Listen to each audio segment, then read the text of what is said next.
నమస్కారం 9 TV news కి స్వాగతం. హెడ్లైన్స్ చూద్దాం. అభయహస్తం పథకానికి పరమశివుడి దరఖాస్తు. పార్వేటోత్సవం నేపథ్యంలో పలు సేవలను రద్దు చేసిన టీటీడీ. అభయహస్తం దరఖాస్తుదారులకు పోలీసుల అలర్ట్. తెలంగాణ ప్రభుత్వం నిర్వహించిన ప్రజాపాలన కార్యక్రమానికి స్వయంగా పరమశివుడే వచ్చేశాడు.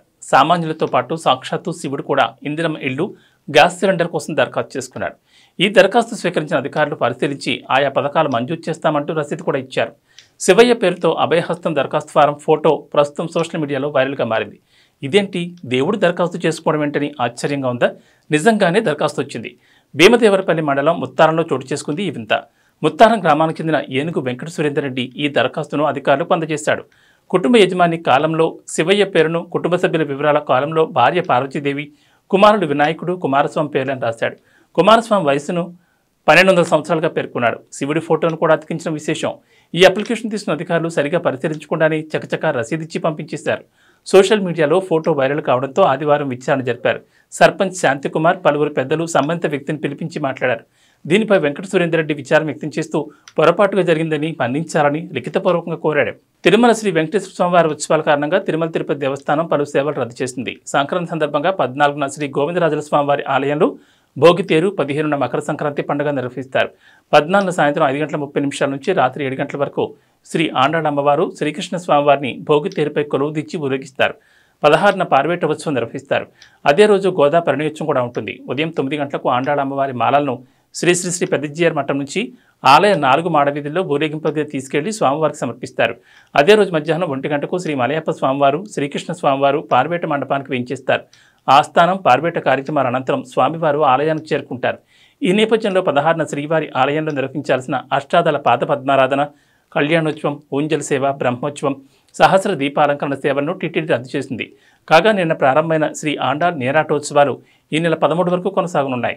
సైబర్ నేరస్తులు కొత్త రకం మోసాలకు తెరలేపారని, అలర్ట్గా ఉండాలని పోలీసులు సూచించారు.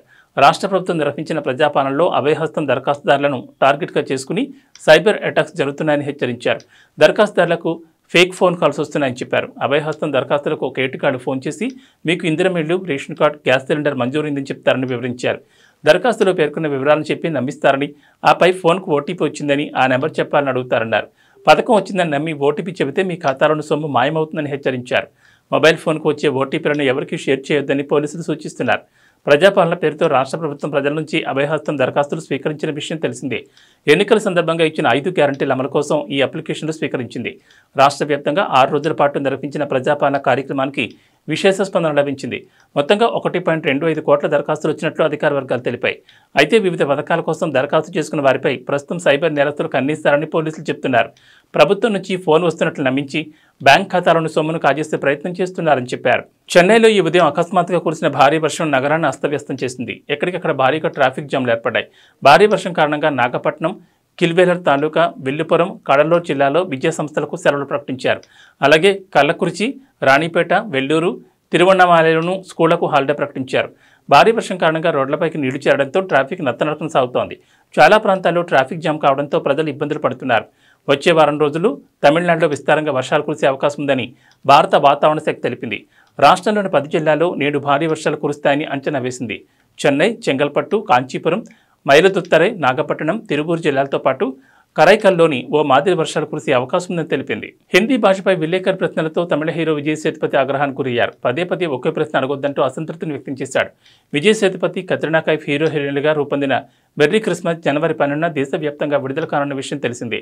ఈ మూవీకి శ్రీరామ్ రాఘవన్ దర్శకత్వం వహించారు. కాగా జనవరి 7న చెన్నైలో చిత్ర ప్రచార కార్యక్రమంలో విజయ్ సేతుపతి, కత్రినా కైఫ్, శ్రీరామ్ పాల్గొన్నారు. ఈ సందర్భంగా ఓ విలేకరి దక్షిణాదిలో హిందీ భాషపై పలు ప్రశ్నలు సంధించారు. గత 75 ఏళ్లుగా తమిళ రాజకీయాలు హిందీ భాష వ్యతిరేకత చుట్టూ అల్లుకున్న విషయాన్ని ప్రస్తావించారు. కొందరు ఇప్పటికీ నాకు హిందీ రాదు అని రాస్తున్న టీషర్ట్లు ధరించాలని పేర్కొన్నారు.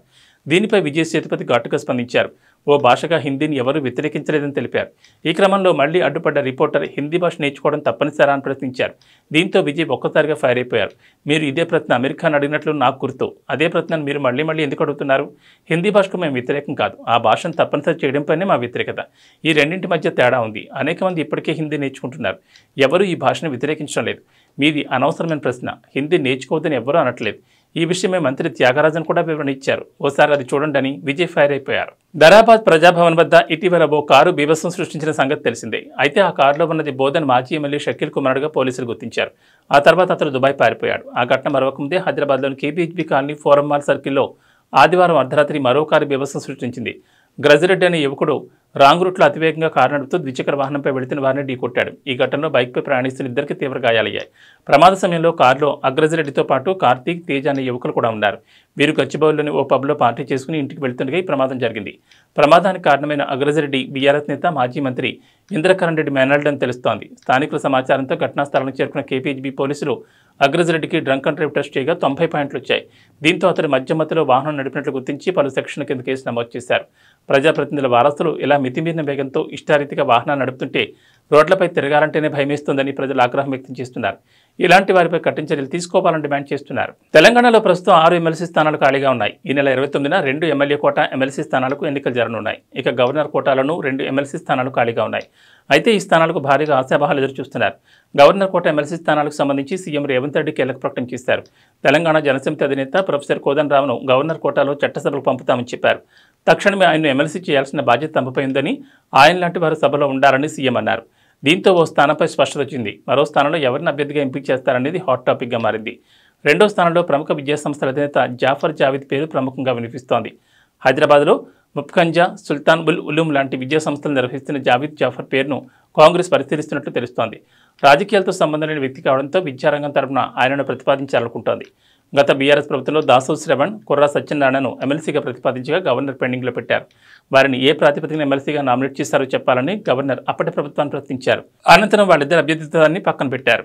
బీజేపీ తెలంగాణ ఎమ్మెల్యే రాజాసింగ్పై మహారాష్ట్ర షోలాపూర్ పోలీసులు కేసు నమోదు చేశారు. ఆయనతో పాటు మహారాష్ట్ర మాజీ సీఎం నారాయణ రాణే కుమారుడు ఎమ్మెల్యే నితీష్ రాణేపై కూడా కేసు పెట్టారు. మత విద్వేషాన్ని రెచ్చగొట్టేలా ప్రసంగాలు చేశారంటూ వారిపై అభియోగాలు మోపారు. కేసు వివరాల్లోకి వెళ్తే గత శనివారం షోలాపూర్లోని రాజేంద్ర చౌక్ నుంచి కన్నా చౌక్ వరకు హిందూ జన ఆక్రోష్ ర్యాలీ నిర్వహించారు. ఈ కార్యక్రమానికి రాజాసింగ్, నితీష్ రాణేలతో పాటు హిందూ సమాజ నేతలు, స్థానిక ప్రజలు పెద్ద ఎత్తున హాజరయ్యారు. ఈ సందర్భంగా ఒక మతానికి వ్యతిరేకంగా విద్వేషపూరిత ప్రసంగాలు చేశారంటూ వారిపై జైల్ రోడ్ పోలీస్ స్టేషన్లో ఫిర్యాదులు అందాయి. దీంతో వీరిపై ఐపీసీ 153A, 295A సెక్షన్ల కింద కేసులు నమోదు చేశారు. లవ్ జిహాద్ గురించి రాజాసింగ్ వివాదాస్పద వ్యాఖ్యలు చేశారని పోలీసు అధికారులు తెలిపారు. జిహాదీలు, మసీదుల కూల్చివేతపై నితీష్ రాణే మాట్లాడారని చెప్పారు. ఈ నేపథ్యంలో వీరిపై కేసులు నమోదు చేశామని చెప్పారు. ఒకప్పుడు తెలుగు తెరపై తండ్రి కూతుళ్ల సెంటిమెంట్ కథల హవా కొనసాగింది. ఆ తర్వాత కాలంలో ఈ తరహా కాన్సెప్ట్లు ఎక్కువగా రాలేదు. మళ్ళీ ఇప్పుడు అవే తరహాలో తండ్రి కూతుళ్ల ఎమోషనల్ బాండింగ్తో సినిమాలు వస్తున్నాయి. భగవంత్ కేసరి సినిమాలో నిజమైన తండ్రి కూతురు కాకపోయినా బాలకృష్ణ, శ్రీలీల అవే స్థానాల్లో కనిపిస్తారు. వారి మధ్య అదే బాండింగ్ ఉంటుంది. ఆ సినిమా బ్లాక్ బస్టర్ హిట్గా నిలిచింది. సిద్ధార్థ్ హీరోగా చేసిన చిన్న సినిమాలో అతను బాబాయ్ అయినప్పటికీ తండ్రి స్థానంలోనే కనిపిస్తాడు. తమిళంలో ఆ సినిమా భారీ విజయాన్ని సాధించగా తెలుగులోనూ మంచి వసూళ్లని రాబట్టింది. ఇక రీసెంట్గా వచ్చిన హాయ్ నాన్న సినిమా కూడా తండ్రి కూతురు నేపథ్యంలో వచ్చిన కథనే. ఈ సినిమా తెలుగు రాష్ట్రాలతో పాటు ఓవర్సీస్లోనూ మంచి లాభాలను సొంతం చేసుకుంది. ఇక ఇప్పుడు వెంకటేష్ హీరోగా చేసిన సైన్తో కూడా ఫాదర్ డాటర్ మధ్య సాగే ఎమోషనల్ డ్రామాని. శైలేష్ కోల్ను దర్శకత్వం వహించిన ఈ సినిమా ఈ నెల 13వ తేదీన విడుదల కానుంది. ఈ సినిమాలో వెంకటేష్ కూతురుగా బేబీ సారా పాలేకర్ నటించింది. ఈ సినిమాలో ఆ పాపనే హీరో అని వెంకటేష్ చెప్పడం గమనించాల్సిన విషయం. మొత్తానికి ఈ తరహా కాన్సెప్ట్ల వల్ల తెలుగు తెరపై మళ్లీ చైల్డ్ ఆర్టిస్టులు కనిపిస్తుండడం శుభపరిణామం. ఎన్టీఆర్, కొరటాల శివ కాంబినేషన్లో దేవర్ సినిమా రూపొందుతోంది. యువసుధ ఆర్ట్స్, ఎన్టీఆర్ ఆర్ట్స్ వారు సంయుక్తంగా ఈ సినిమాని నిర్మిస్తున్నారు.